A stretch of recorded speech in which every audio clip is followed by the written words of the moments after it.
So when I was first diagnosed with Crohn's, I was about 13 years old, and it was right before the pandemic started.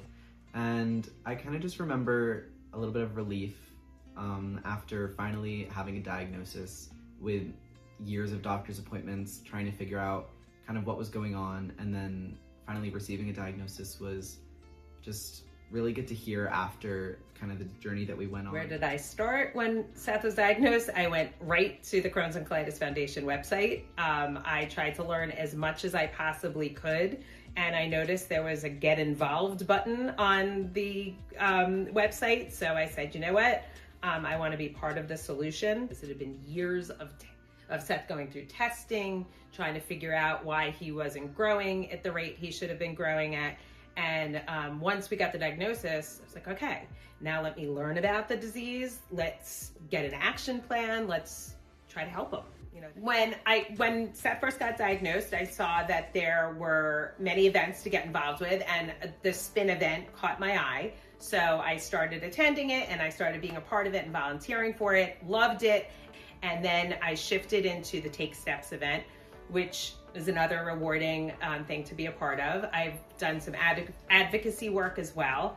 And everything that I do with Crohn's and colitis is not only because it's a passion for me to want to make a difference, but because the staff, working with the staff, they're the best.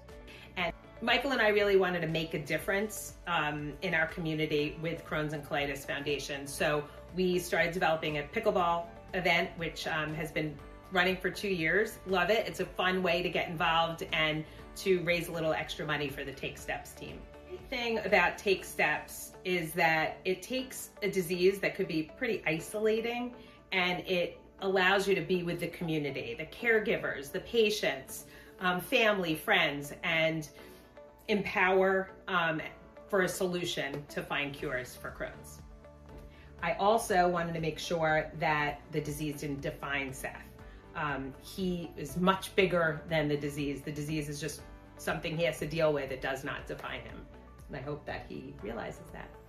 And all the help and just support that she's given me over the past couple of years has meant a lot, and I don't know what I would do without her.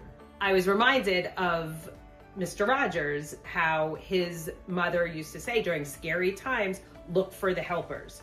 And I really wanted to be a helper. But I never want Seth to feel alone, that he's alone in fighting this disease. So I want to be right along with him in this fight.